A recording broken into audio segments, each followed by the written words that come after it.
如今如儿、明儿都在嬷嬷身边听训，与他们多有好处。只剩下墨儿一个人孤零零的，他还同我说他想念妹妹们了呢。那等他放了学，就去看看妹妹们吧。母亲说的是。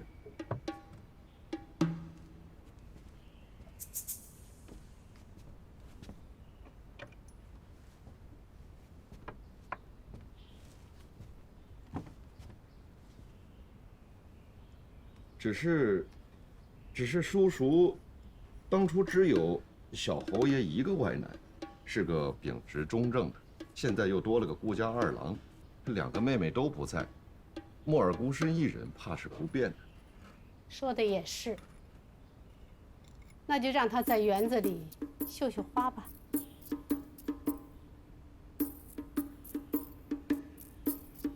要不然，让墨儿同他两个妹妹一起去嬷嬷那儿听听教训吧。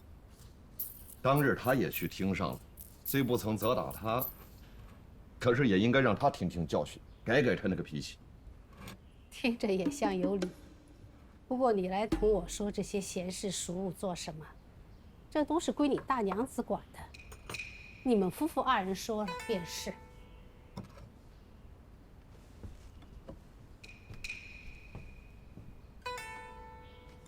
只要母亲吩咐孔嬷嬷，孔嬷嬷答应就是。这些闲事都是归你大娘子调配的，孔嬷嬷来了是客，也不能坏了我家的规矩。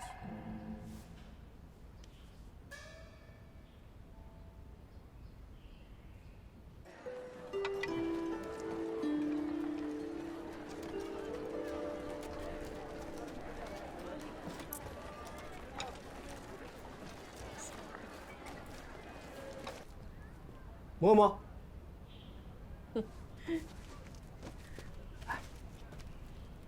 嬷嬷，你看，我把曼娘给你带过来了。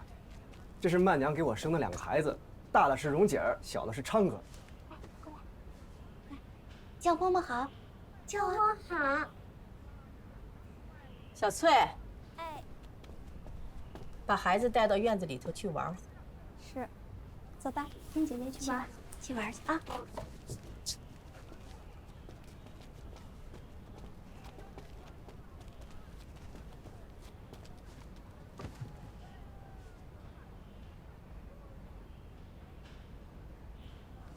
嬷嬷，这是我亲手做的糕饼。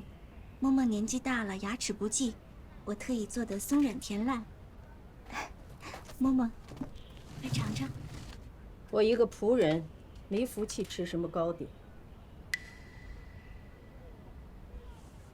那我给嬷嬷捶捶背。别，娘子用不着这样献殷勤，你只要服侍好公子，老身就感激不尽了。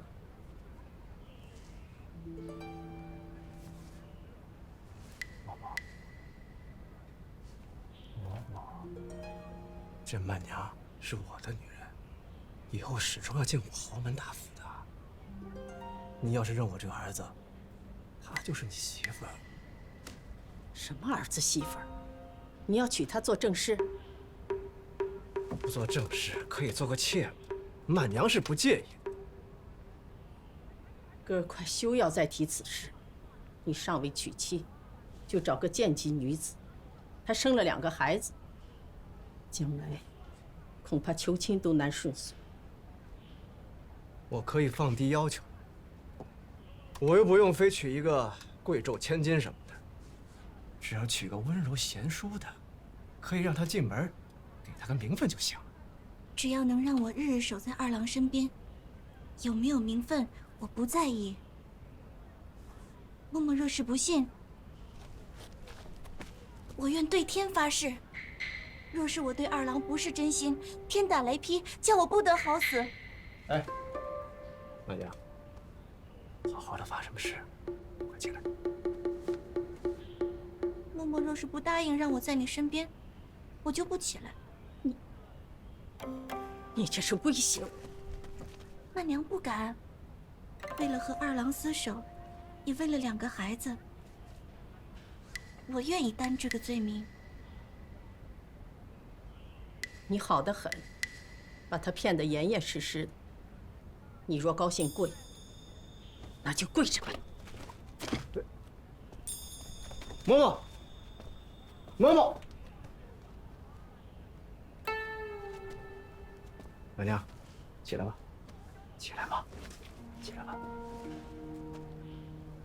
嬷嬷平时是非常通情达理的，我可从小到大没见她发这么大的脾气。你让她消消气儿吧，啊？二郎，嬷嬷不治我，你是明白的。就算你身无分文，流落街头，我也愿跟你厮守。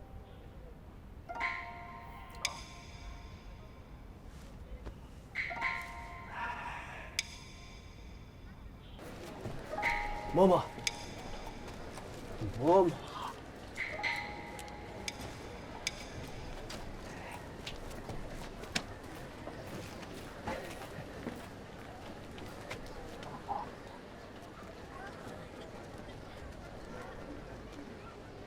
你看那两个孩子，多好！自从有了他们，我才算有个家呀。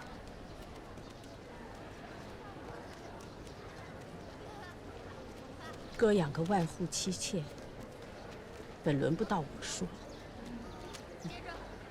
他虽是个唱的，但若品性好，我也替哥高兴。他这样，能给哥什么家呀？他怎样？他上来就跪地不起，貌似恳切，那实则胁迫。就这样，怎么能算品性好？满娘她是一时情急，我已经给叫起来了，她怎么敢威胁嬷嬷呢？起来了，起来了。哥一扯就起，连戏都不肯做团圆。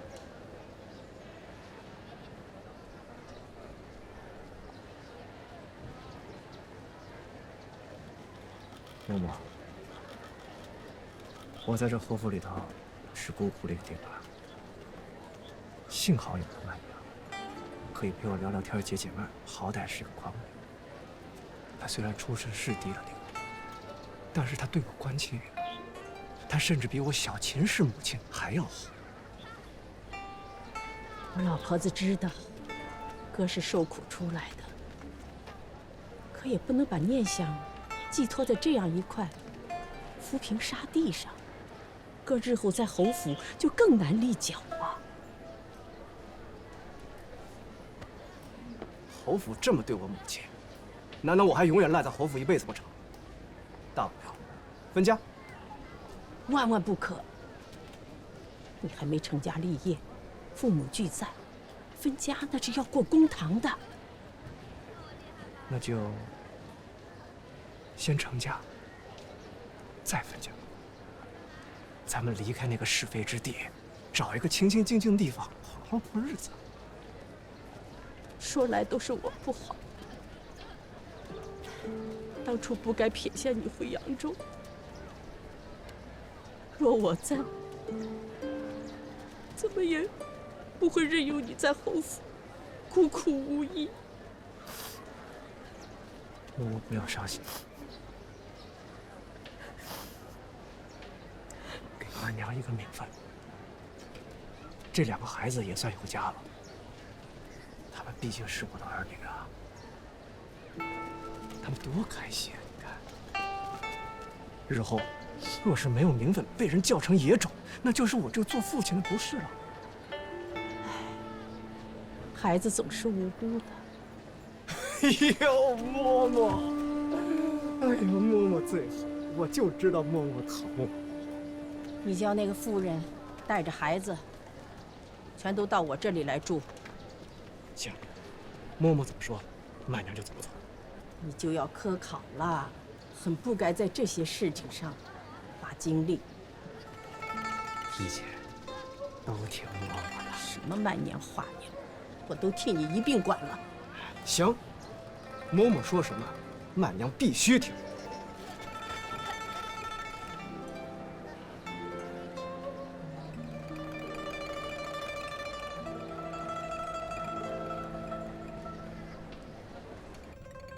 当日之事啊，这个莫儿也不是毫无过错。他要真懂事儿，妹妹们去了前厅就该劝了回去，不该也被夹着去了。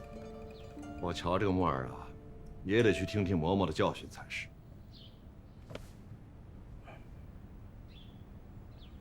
官人说的是，既如此，那就让墨兰先挨俩手板，再去祠堂跪几天。回头我说他几句。凡事都讲章程，犯了错就要受罚，受了罚才能听课受训。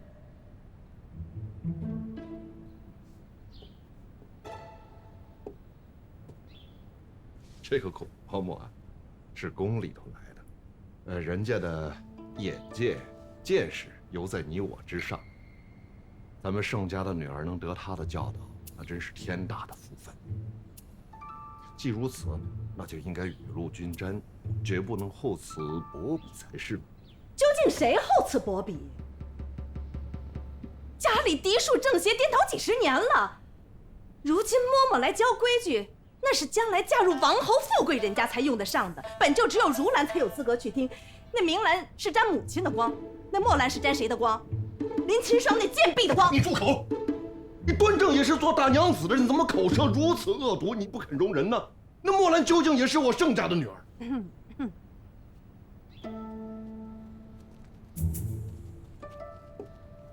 哦，孔嬷嬷来了。嬷嬷辛苦了，为了我盛家几个不成器的女儿，让您受累了，您请坐。刚才过来就听得好热闹。啊，让嬷嬷见笑了。我盛家还有一女，乃侧室林氏所出。听说嬷嬷来了，也想到嬷嬷身边聆听嬷嬷的教导。好啊，我临来的时候就听过一些耳闻，听说盛家的姑娘知书达理，一个赛着一个聪明漂亮。这2天呢，我见过5姑娘和6姑娘，这4姑娘还未曾见过。嬷嬷年纪大了，怎么能让您老人家这么受累呢？娘子不必客气，我这身子骨能撑得住。这人年纪大了呀，就喜欢热闹，多一个孩子，这课堂上些许还热闹些。是。既如此，那就让嬷嬷受累了。不必客气。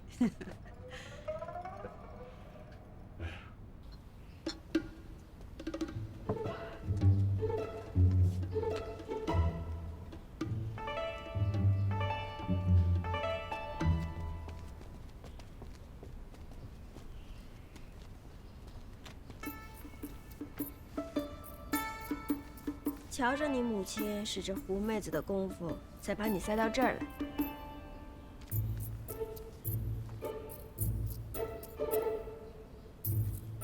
你们2个还愣着干什么？没看见我的桌子都挤到那儿去了？搬过来。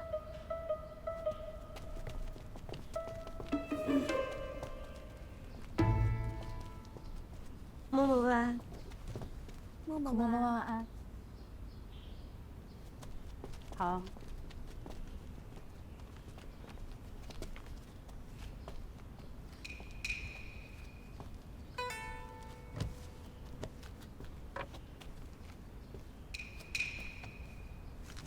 孔嬷嬷，这是墨儿平日里做的一些诗文，写的不好，还请嬷嬷指教。4姑娘抬举我老婆子了。我虽识几个字，文章诗词却不大通，指点可谈不上啊。嬷嬷自谦了。4姑娘，既是学规矩，那就是师生。我这为师的，如果哪句话说重了，4姑娘要包涵一二。不敢。墨儿做了什么错处，嬷嬷尽管责罚就是。你们去，把4姑娘的桌子往后挪一挪，跟2个妹妹们摆在一起，谁也不要超过谁。快去。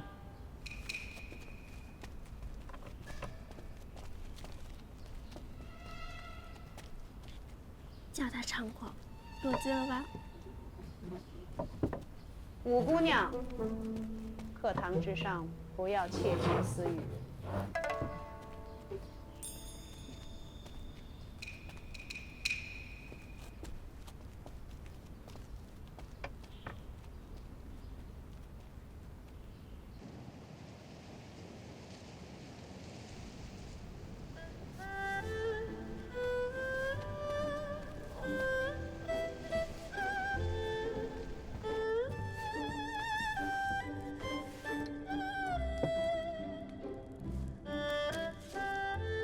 姑娘，你还在给于大姑娘表秀吗？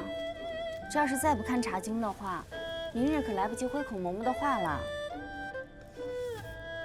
早就读过了。哎，我怎么记得姑娘你说你没读过呢？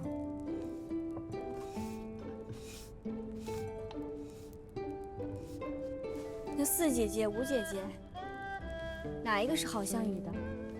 她们都没读过，就我读过。是避讳。我明白了。姑娘每日都是最后一个上课堂，也是手镯吗？傻小桃，我那是真起不来。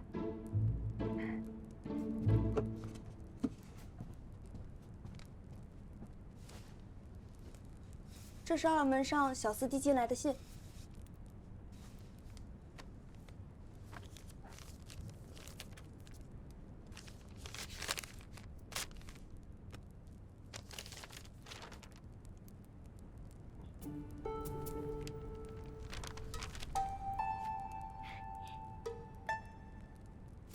小桃，恐怕要来亲了。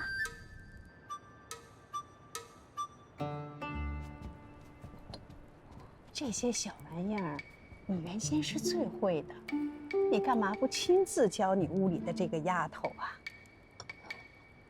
我不爱吃这绵密的，圆角松一些。啊，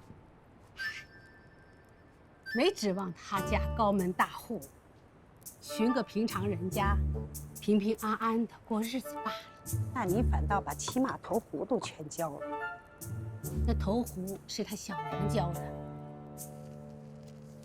我家是个没规矩的门户，我屋里这个我还能做做主，其他的各有各的妈，我说多了没得惹人嫌。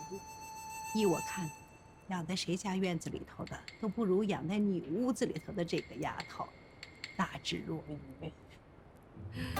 她也就是个老实头，不如其他几个。老姐姐，您竟是没长眼睛吗？来，喝茶，喝茶。在我看来，您屋子里的这个六姑娘，实则是最厉害的。她把我说的要紧话都录下来了，录到纸上了。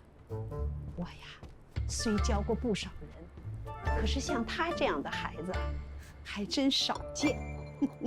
将来若是有什么前程，别人夸的时候，别忘了说我教的好。他这是蠢笨的办法，脑子记不得，才录在这纸上。你看，他四姐姐、五姐姐，人家就犯不着就用这个纸笔。这怎么能叫蠢呢？说过的话，当时就会忘了。只有用心把它记下来，才是永远的记得。你看看他这一笔字，我也是千辛万苦手把手的教了，写出来仍然跟小鸡子抓过一般。字不好，关键是字的意思对就行了。我们俩看不清，人家自己看得清就行了嘛。他去听你训导，也就是陪太子读书的意思，你满不用花心思在他身上，横竖随他去。我说你是老了，心也老了。谁睡着了，谁清醒，姐姐都看不出来了。那既然这样，还把我叫来教他们这些花样事儿干什么呀？得，我走，我明天就走，背着包袱回乡下去。我们老太太不是这个意思啊。我说你们家姑娘这是年纪来了，心气儿也小了，这屋子里是做不了主了。养在自己屋子里的丫头，横竖都看不惯。照我说，看不惯不如把她放出去，别看，省得每天摆在眼前，你心烦。都说你是最聪明的，我看是官家娘娘太狂纵你们这些家伙，养你一身娇气，任谁都骂。我屋里我从小养大的孩子，我能不心疼？那其他两个呢？一个是嫡出，一个是宠妾，他就我这么一个老婆子给他撑着。是，我如今是老神仙、老祖宗，大家都来拜我。可我是上了年纪的人呐，今晚脱了鞋和袜，未审明朝穿不穿？明兰如今在家里头谨小慎微，你夸她，那两个安能如意呀？你夸她越多，越是害她。你说我心气儿小了，是小了。我是关心则乱，关心则忍。不光我忍，就连明丫头因我忍了不少事，从不给我添一丝丝的麻烦。我不疼她，哪个疼她？你要走，好好好，走走走，快走快走。我当在宫里就不认识你。哎呀，我怎么知道你心里有这么多心思啊？素琴啊，你这茶沏得好，我还没喝够呢，没喝够就赶我走，哼，不能够。是啊，就等嬷嬷给我做的茶呢。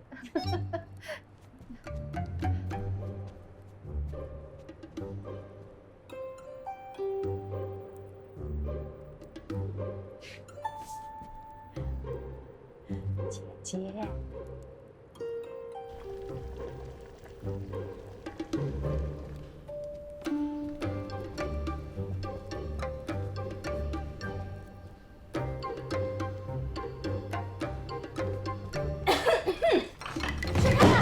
姑娘当心，仔细烫着。亏没有把你盛维大伯伯送的12件大玉川先生拿出来用。母亲您来了，母亲能不能跟孔嬷嬷说一声，以后别再让我上她的课了？为什么不上？太难了，这行礼问答倒还容易些，可是这点茶实在难学。别说茶山水，就是摇盏也舀不起来。昨儿使劲大了，打翻了茶瓶，还弄脏了衣服。茶都做不好，你还有脸说难？我跟那两个庶出可不一样，他们讨好卖乖，那才有一席之地。我是正室嫡出身的，不管嫁到谁家，高看我那都是应该的。以后不许说什么庶出不庶出的，你忘了你父亲了？母亲，瞧着大姐姐在婆家那样，我觉得吧，嫁到高门显户之家也没什么意思，左不过就是受气，还不如嫁一个普通人家，即便是当官，最好官阶也没有爹爹大，这样呢，女儿腰杆子硬，好拿捏啊。没出息！你说的这是什么话？你舅舅家世代簪缨，那是多大的气派，你却这么没出息，对得起这么多年我为你们兄妹的辛苦筹划？哎呀，筹划的再好，那日子过得不舒心不痛快，犯得上吗？那你不要你的元若哥哥了。你图清闲，林七格的可就捡便宜了。要是姑娘找个小户人家嫁了，那边却嫁入豪门大户，日后旁人议论起来，可不会说是咱们姑娘看得明白通透，只会说呀，咱们这嫡出的姑娘没出息，还比不过那庶出的贱婢有本事。谁说我没出息啊？那丫头除了惺惺作态还会什么？就是，这么多年，你父亲始终偏爱偏疼宁七阁里为亲，就为这个，如儿，你也不能输给莫儿。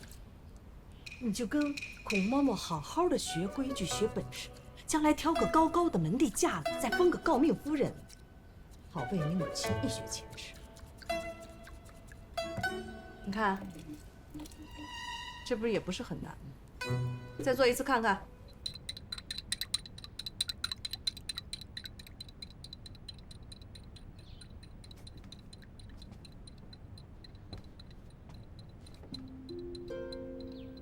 出色了。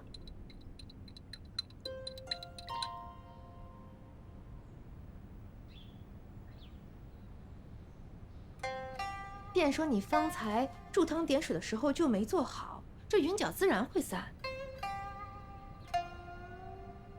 我就是照着孔嬷嬷说的做的，都怪这上面说的不清不楚的，孔嬷嬷还非让我们看。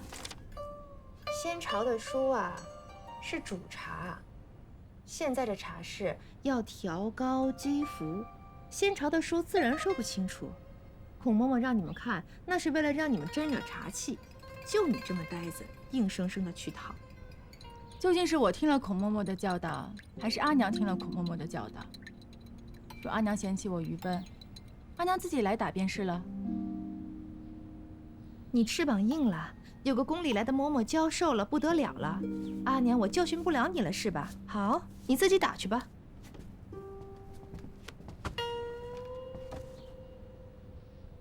怎么了？六姑娘母家的魏姨妈来了。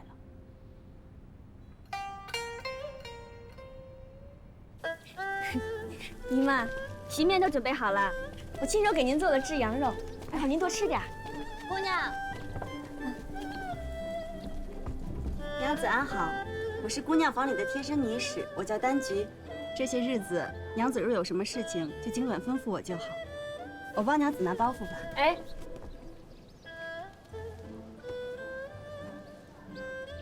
走吧，姨妈。哎，小桃，开席吧。好。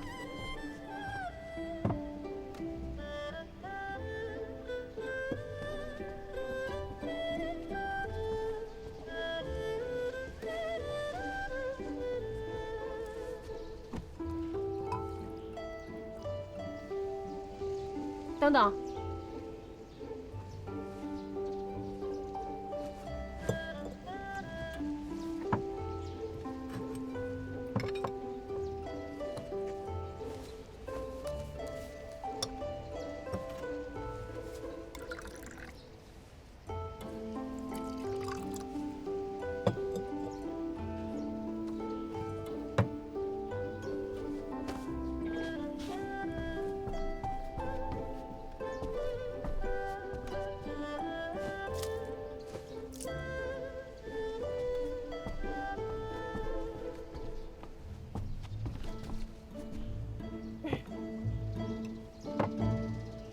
姨妈，这些都是我们自己清洗的，是洁净的。若只是些尘土啊，便是吃下去也没什么，别的可就不晓得。娘子，您这是干什么呀？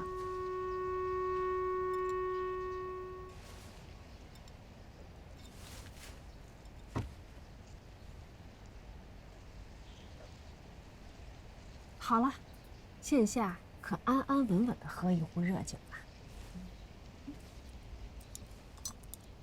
来，姨妈，鸡肉。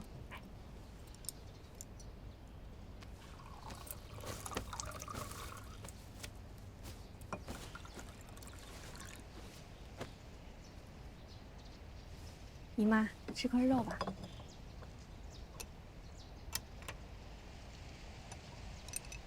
我害光，太亮堂了，睡不好。今儿晚上把帷帐给我装上才好。是，我们已经给娘子备了厢房，我这就叫人去。哎，我今天晚上要同明儿一起。你也吃，多吃点。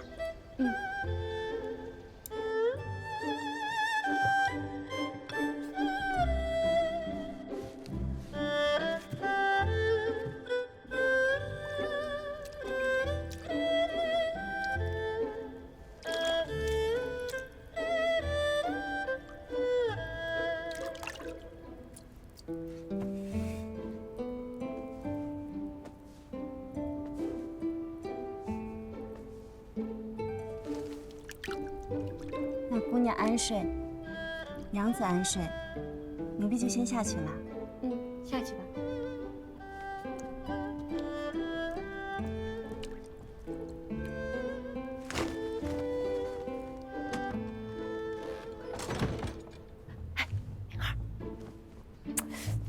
灵儿，过来了，姨妈。哎呀，你快过来吧。姨妈，你这是怎么了？到我这屋里疑神疑鬼的。前些日啊，我见着了小蝶。谁？那日我到琼华观去给你母亲添香灯，偏偏就这么巧，碰见了当年在你母亲屋里做女使的小蝶。小蝶姐姐，她怎么样了？小蝶同我说，她敢去三清真人座下发誓，绝没拿你们院里的一分一毫。那东西定是有人塞到她屋里的。是谁？他没说。他想了一圈，猜不出，谁都有可能。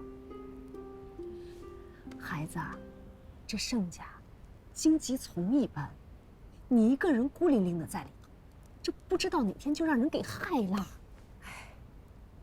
我身边都是祖母给的人，都是得力。姨妈，你不必忧心。姨妈，你说，究竟是谁害了他？害他能有什么好处？磨了他的位置。哦，在小娘院里头伺候，近乎是个苦差事了。磨了能有什么好处？无非是屋子里头的女使婆子打架争宠一类，都是陈年旧事了，怎么能知道？横竖你们这个院子水深，我就是为了不放心你，才千里迢迢过来的。你可不要再大意麻痹了，这以后吃饭，就同我如今这样，用银针试试，用滚水烫过了才能入口。夜里也要小心些才是，这屋子里头的东西啊，3、2日就要清一遍，你少了什么，最要紧的是也别多了什么。记住了。我知道了，姨妈。害他的人究竟是在这家里，还是已经不在了？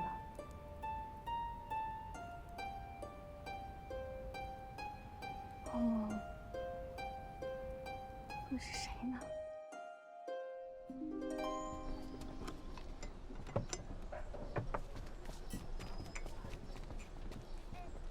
这是我在张屠夫铺子挑到的这块肉，无论你是要给大娘子做烧制的还是熬卤，都是放好肉。姨妈胃口好，用的祖母胃口也好了。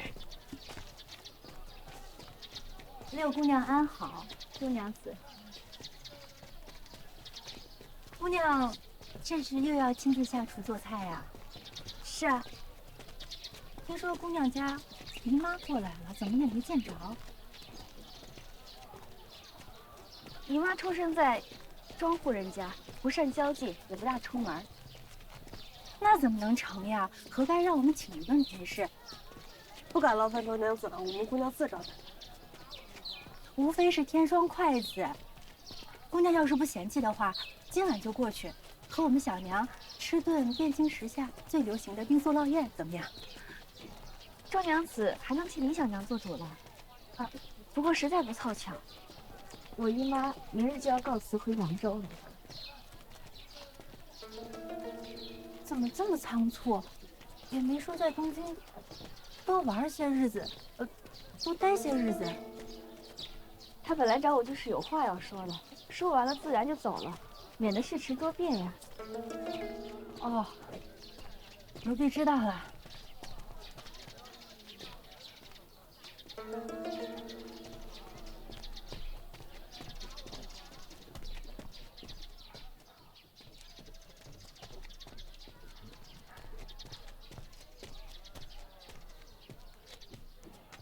这魏家远巴巴的过来，不知道都说了什么，这里头定是有鬼的，盯着他。焚香能叫人平心静气，插花最能怡情野性。学这些仪态规矩是其次，陶冶性情才是贵的。你们手边现有的都是上好的沉水香，如果火候掌握得好，指甲块大小就能燃上2个时辰，香气经久不散。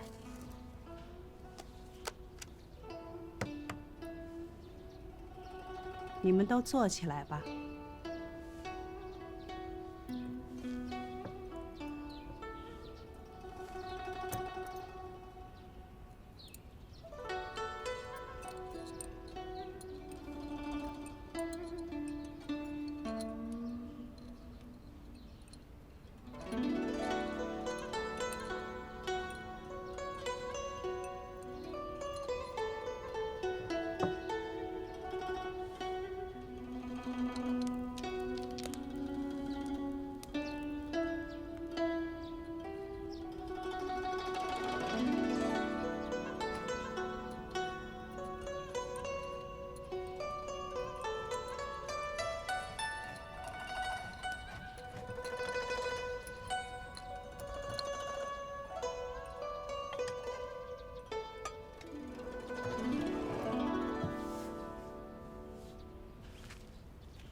妹妹莫不是忘了放个炭火的银片？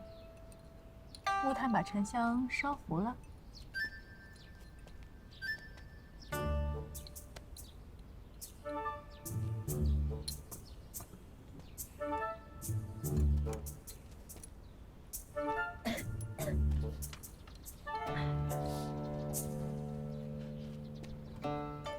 小蝶同我说，他敢去三清真人座下发誓，绝没拿你们院里的1分1毫。那东西定是有人塞到他屋里的。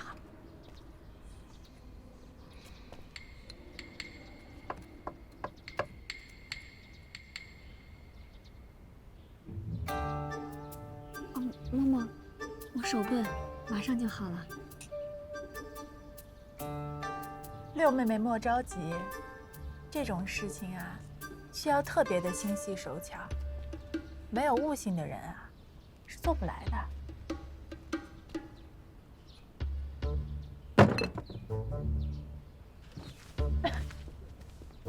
起开，起开，起开！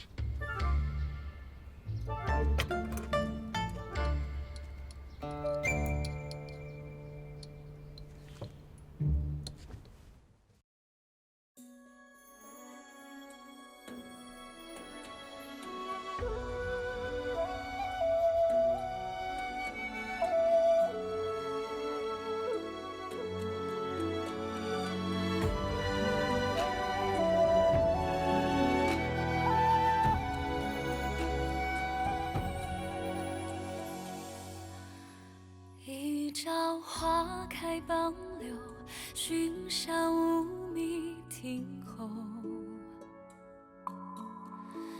纵饮朝霞半日晖，风雨捉不透。一人共长消瘦，太高冰泪难流。锦书送罢莫回首，无语虽可偷。昨夜一书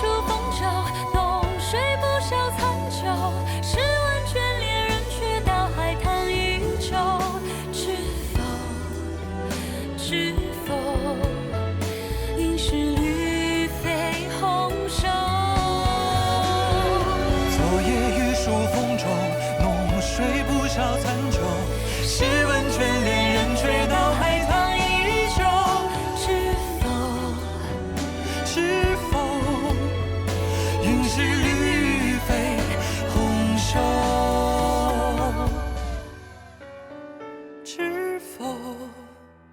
知否应是绿肥红瘦。